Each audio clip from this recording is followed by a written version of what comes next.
Hallelujah. ನಮ್ಮ ಕರ್ತನಾದ ಯೇಸು ಕ್ರಿಸ್ತನ ನಾಮದಲ್ಲಿ ನಿಮ್ಮೆಲ್ಲರಿಗೂ ಶುಭಗಳು. Good morning. ಎಚ್ಚರಗೊಂಡಿದ್ದೀರಾ? ಪ್ರಪಂಚವೆಲ್ಲ ಯಾವಾಗೋ ಎಚ್ಚರಗೊಂಡಿದೆ ಪ್ರಿಯರೇ. ನಮ್ಮ ದೇಶದಲ್ಲಾದರೂ ಎಲ್ಲರೂ ಈ ದಿನ ಆತುರತೆಯಲ್ಲಿದ್ದಾರೆ. ನಾವು ಕೂಡ ದೇವರ ಸನ್ನಿಧಿಯಲ್ಲಿ ಆತನ ಚಿತ್ತ, ಆತನ ಉದ್ದೇಶ, ಆತನ ಕಾರ್ಯಗಳು ನಮ್ಮ ಜೀವಿತದಲ್ಲಿ ನೆರವೇರುವ ಹಾಗೆ ಬೆಳಗ್ಗೆ ಬೇಗ ಎದ್ದು ಪ್ರಾರ್ಥಿಸುವವರಾಗಿದ್ದೇವೆ.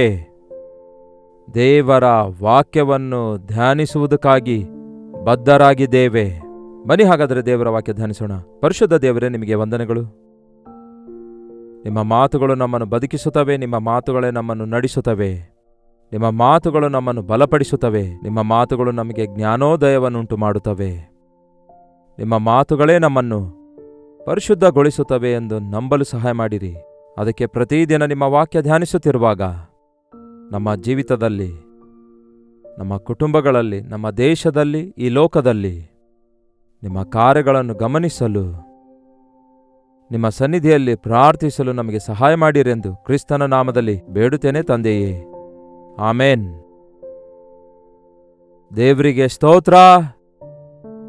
ಎಚ್ಚರಗೊಂಡಿದ್ದೀರಾ ಪ್ರಿಯರೇ? ಹೇಗಿದ್ದೀರಾ? ನಮ್ಮ ದೇಶಕ್ಕೋಸ್ಕರ ನೀವೆಲ್ಲರೂ ಪ್ರಾರ್ಥನೆ ಮಾಡ್ತಾ ಇದ್ದೀರಿ ಎಂದು ನೆನೆಸುತ್ತೇನೆ. ದೇವರು ಆರಿಸಿಕೊಳ್ಳುವ ನಾಯಕರನ್ನು, ಸರ್ಕಾರವನ್ನು, ನಮಗೋಸ್ಕರ ದೇವರು ಹಾಕಿಕೊಂಡಿರುವ ಯೋಚನೆಗಳನ್ನು ಆತನ ಚಿತ್ತದಲ್ಲಿ ನೆರವೇರುವ ಹಾಗೆ ನಾವು ಪ್ರಾರ್ಥಿಸಲು ಬದ್ಧರಾಗಿದ್ದೇವೆ. ಬೈಬಲ್ನಲ್ಲಿ ಜ್ಞಾನೋಕ್ತಿಗಳು 11ನೇ ಅಧ್ಯಾಯ 24ನೇ ವಚನ ಹೇಳುತ್ತೆ, ಉಚಿತ ಆಲೋಚನೆ ಇಲ್ಲದ ಕಡೆ ಪ್ರಜೆಯು ಬಿದ್ದು ಹೋಗುವುದು. ಅಂದರೆ ನಾಯಕನಿಲ್ಲದೆ ಇರುವಾಗ ಜನರು ಹಾಳಾಗಿ ಹೋಗುವರು. ಒಂದು ದೇಶಕ್ಕೆ ನಾಯಕರು ಬೇಕು. ಪ್ರಪಂಚಕ್ಕೆ ನಾಯಕರಿದ್ದಾರೆ. ಪ್ರಪಂಚದಲ್ಲಿ ಎಷ್ಟು ದೇಶಗಳಿವೆಯೋ ಅಷ್ಟು ಜನ ನಾಯಕರಿದ್ದಾರೆ, ಅಷ್ಟೊಂದು ಸರ್ಕಾರಗಳಿವೆ. ನಾಯಕನು ಎಂಬ ಮಾತಿಗೆ ರಾಜನು ಎನ್ನುವುದು ಸಾಕಾಗುವುದಿಲ್ಲ. ರಾಜನು ಅಂದರೆ ಪರಿಪಾಲಿಸುತ್ತಾ ಇರ್ತಾನೆ, ಅವನ ಇಷ್ಟದ ಮೇರೆಗೆ ಎಲ್ಲವೂ ನಡೆಯುತ್ತೆ. ಬಟ್ ನಾಯಕನು ತಾನು ಅಂದುಕೊಂಡಂತೆ ಅಲ್ಲ, ಅಲ್ಲಿರುವಂತಹ ಜನರ ಅವಶ್ಯಕತೆಯ ಪ್ರಕಾರ ಅವರಿಗೋಸ್ಕರ ಕೆಲಸ ಮಾಡುತ್ತಾನೆ. ಒಬ್ಬ ಬಾಸ್ ಅಂದರೆ ವೀಲ್ಚೇರ್ ಮೇಲೆ ಕೂತ್ಕೊಂಡು ಸುತ್ತುತ್ತಾ ಇರುತ್ತಾ ಅದನ್ನು ಮಾಡಿ ಇದನ್ನು ಮಾಡಿ ಎಂದು ಅವರಿಗೆ ಹೇಳುವವನಾಗಿರ್ತಾನೆ. ಆದರೆ ಒಬ್ಬ ನಾಯಕನು ಅಂದರೆ ತಾನು ಖುದ್ದಾಗಿ ಮಾಡುತ್ತಾ ಹೀಗೆ ಮಾಡಿರಿ ಎಂದು ಹೇಳುವವನೇ, ತಾನು ಖುದ್ದಾಗಿ ನಡೆಯುತ್ತಾ ಹೀಗೆ ನಡೆಯಿರಿ ಎಂದು ಹೇಳುವವನೇ ಇತರರಿಗೆ ಮಾದರಿಕರವಾದ ನಾಯಕನಾಗಿರ್ತಾನೆ. ನಾಯಕತ್ವದ ಲಕ್ಷಣಗಳು ಬಹಳ ಅಪರೂಪ ಆಗಿರುತ್ತವೆ. ಎಲ್ಲರೂ ನಾಯಕರಾಗುವುದಿಲ್ಲ. ಪ್ರತ್ಯೇಕವಾಗಿ ದೇವರು ಕೆಲವೊಂದು ಜನರನ್ನು ಆ ನಾಯಕತ್ವದ ಲಕ್ಷಣಗಳೊಂದಿಗೆ ಹೇಳಬೇಕಾದರೆ ನೇಮಿಸಿರುತ್ತಾರೆ. ಅಂಥವರು ಬೆಳೆದು ಉದ್ಧಾರ ಆಗುವ ಹಾಗೆ ಅವರನ್ನು ಸಿದ್ಧಪಡಿಸಿಕೊಳ್ತಾರೆ. ನಾಯಕ ಅನ್ನುವಾಗ ಮೋಶೆ ನಾಯಕನು ನೆನಪಾಗ್ತಾನಲ್ಲವೇ?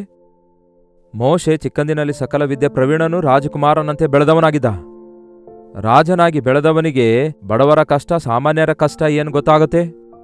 ಅದಕ್ಕಾಗಿಯೇ ದೇವರು ಅವನನ್ನು ಅನಾಮಿಕನಾಗಿ ಮಾಡ್ತಾರೆ. ಮೊದಲು ಆ ಬಿಸಿಲಲ್ಲಿ, ಬಿಸಿಲು ಸುಡುವಂತಹ ಕಾಲದಲ್ಲಿ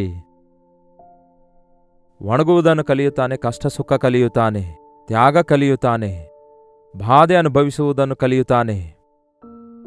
ಸರಿಯಾದ ತಕ್ಕ ಸಮಯದಲ್ಲಿ ದೇವರು ಅವನಿಗೆ ಎಂಟಿ ಮಾಡಿ ತನ್ನ ಶಕ್ತಿಯಿಂದ ತುಂಬಿಸಿ ಆ ಕಾಲದಲ್ಲಿ 6 ಲಕ್ಷ ಕಾಲ್ಬಲ ಅಂದರೆ 20 ಲಕ್ಷ ಪ್ರಜೆಗಳನ್ನು, ದೇಶವನ್ನು ಪರಿಪಾಲಿಸುವುದಕ್ಕಾಗಿ ಅಲ್ಲ, ಅವರನ್ನು ದಾಸತ್ವದೊಳಗಿಂದ ಬಿಡಿಸಿ ವಾಗ್ದಾನ ಭೂಮಿಗೆ ನಡೆಸುವಂತಹ ಕೆಲಸವನ್ನು ಅವನಿಗೆ ದೇವರೊಪ್ಪಿಸ್ತಾರೆ. ಮೋಶೆಯಲ್ಲಿರುವ ಗುಣಲಕ್ಷಣಗಳನ್ನು ನೋಡುವುದಾದರೆ, ಮೋಶೆ ಒಬ್ಬ ನಾಯಕನಾಗಿ ಶ್ರಮೆ ಪಡುತ್ತಾನೆ, ತ್ಯಾಗ ಮಾಡುತ್ತಾನೆ, ಆ ಪ್ರಜೆಗಳೊಂದಿಗೆ ನಡೆಯುತ್ತಾನೆ, ಆ ಪ್ರಜೆಯ ಪಕ್ಷದಲ್ಲಿಯೇ ದೇವರಿಗೆ ವಿಜ್ಞಾಪನೆ ಮಾಡ್ತಾನೆ. ಒಬ್ಬ ಒಳ್ಳೆ ನಾಯಕನು ಪಕ್ಷಪಾತ ಇಲ್ಲದವನಾಗಿರುತ್ತಾನೆ. ಪಕ್ಷಪಾತ ಇರುವವನು ಒಳ್ಳೆ ನಾಯಕನಾಗಿರುವುದಿಲ್ಲ. ಜಾತಿ ಕುಲ ಮತಭೇದಗಳಿಗೆ ಪ್ರಾಧಾನ್ಯತೆ ಕೊಡುವವನು, ಇಲ್ಲವೇ ಬಂಧುತ್ವಗಳಿಗೆ ಪ್ರಾಧಾನ್ಯತೆ ಕೊಡುವವನು, ಪಕ್ಷಪಾತ ಬುದ್ಧಿಯುಳ್ಳಂಥವನು ಒಳ್ಳೆ ನಾಯಕನಾಗಿ ಇರಲಿಕ್ಕಾಗೋದಿಲ್ಲ. ಒಬ್ಬ ನಾಯಕನು ತ್ಯಾಗ ಮಾಡುವವನಾಗಿರುತ್ತಾನೆ. ತನ್ನ ಸುಖವನ್ನು ತ್ಯಾಗ ಮಾಡಿ ಇತರರಿಗೋಸ್ಕರ ಪ್ರಯಾಸ ಪಡುತ್ತಾನೆ. ನಾಯಕನು ಸುಖ ಅನುಭವಿಸುತ್ತಾ ಕೂತುಕೊಂಡರೆ ಹೇಗೆ ನಡೆಯುತ್ತೆ? ನಾಯಕನು ತ್ಯಾಗ ಮಾಡುವವನಾಗಿರಬೇಕು. ಅಂದರೆ ನಾಯಕತ್ವದಿಂದ ನನಗೇನು ಸಿಗುತ್ತದೆ ಎಂದು ಆಶಿಸುವವನಲ್ಲ, ನಾನೇನು ಮಾಡಬಲ್ಲೆನು ಎಂಬ ಆಸೆಯುಳ್ಳವನಾಗಿರಬೇಕು. ಒಬ್ಬ ನಾಯಕನು ನಡೆಯುವವನಾಗಿರುತ್ತಾನೆ, ಮಾದರಿಯಾಗಿರುತ್ತಾನೆ, ಮೊದಲು ನಡೆಯುವವನಾಗಿರುತ್ತಾನೆ. ಹೇಳುವವನಾಗಿರುವುದಿಲ್ಲ, ಹೇಳಿ ಮಾಡಿ ತೋರಿಸುವವನಾಗಿರ್ತಾನೆ. ಅಂತಹ ನಾಯಕತ್ವ ಬಹಳ ಅವಶ್ಯಕವಾಗಿದೆ. ಒಬ್ಬ ನಾಯಕನು ಗದರಿಸುವವನಾಗಿರಬೇಕು, ಮುಲಾಜಿಲ್ಲದೆ ಮಾತಾಡುವವನಾಗಿರಬೇಕು, ಎಚ್ಚರಿಸುವವನಾಗಿರಬೇಕು, ತಿದ್ದುವವನಾಗಿರಬೇಕು. ಅದು ಬಹಳ ಕಷ್ಟವಾದ ಕೆಲಸ.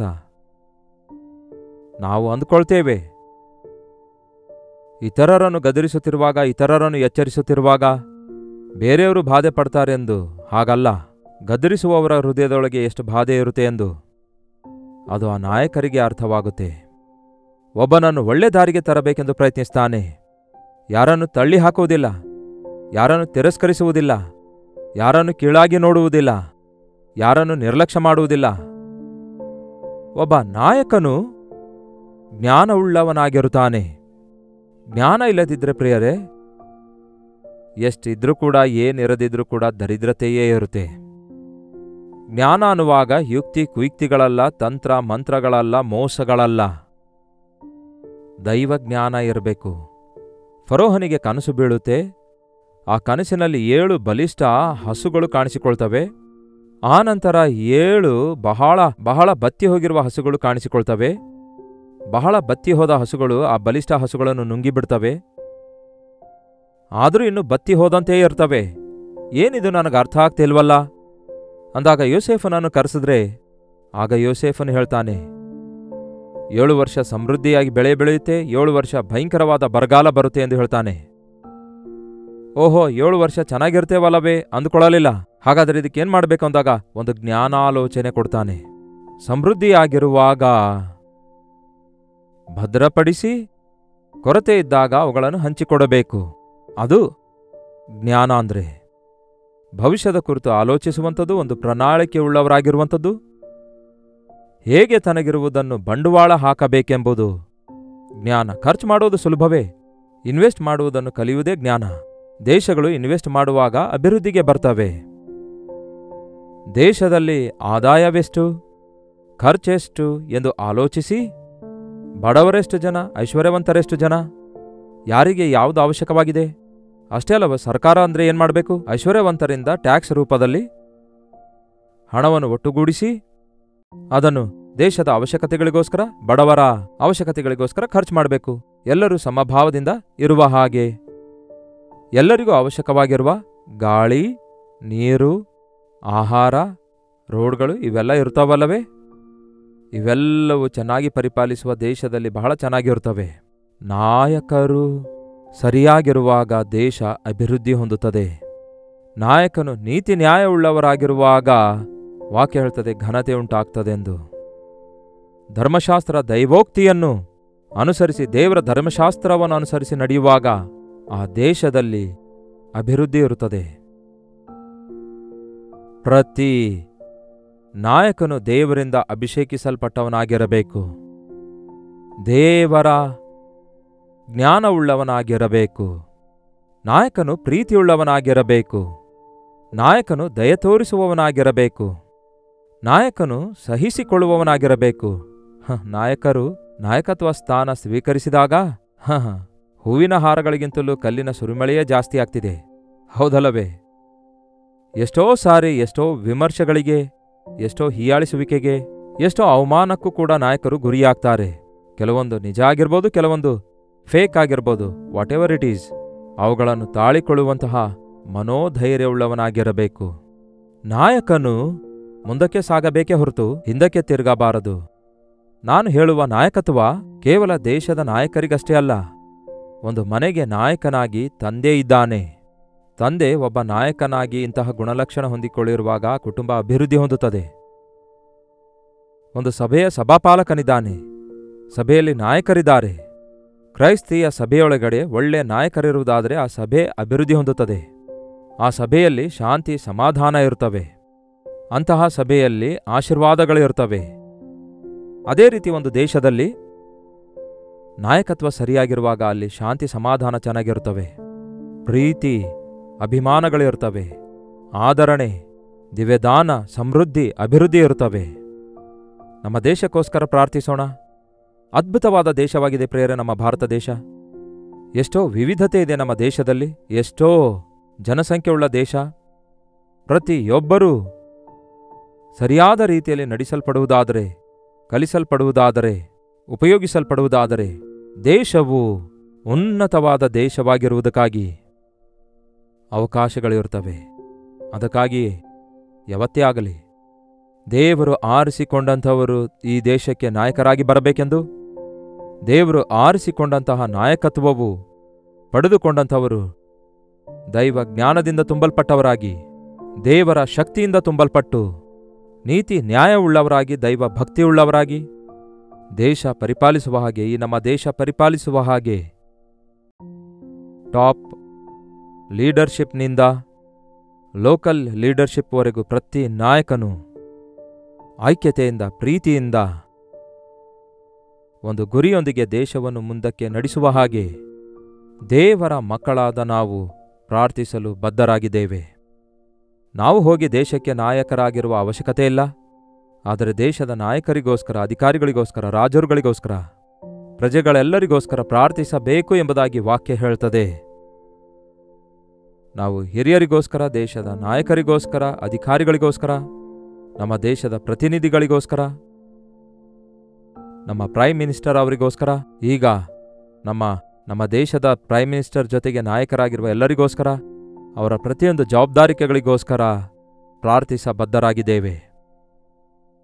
ಪ್ರತಿ ಅಧಿಕಾರವು ಮೇಲಿನಿಂದಲೇ ಬರುವಂಥದ್ದಾಗಿರೋದ್ರಿಂದ, ದೇವರಿಂದ ಅಲ್ಲದೆ, ಅಂದರೆ ದೇವರಿಂದ ಬರಲಾರದೇ ಇರುವಂತಹ ಅಧಿಕಾರ ಯಾವುದೊಂದು ಇಲ್ಲದೇ ಇರುವುದರಿಂದ ನಮ್ಮ ಅಧಿಕಾರಿಗಳಿಗೆ ನಾವು ವಿಧೇಯರಾಗೋಣ. ದೇಶಕ್ಕೋಸ್ಕರ ಪ್ರಾರ್ಥಿಸೋಣ.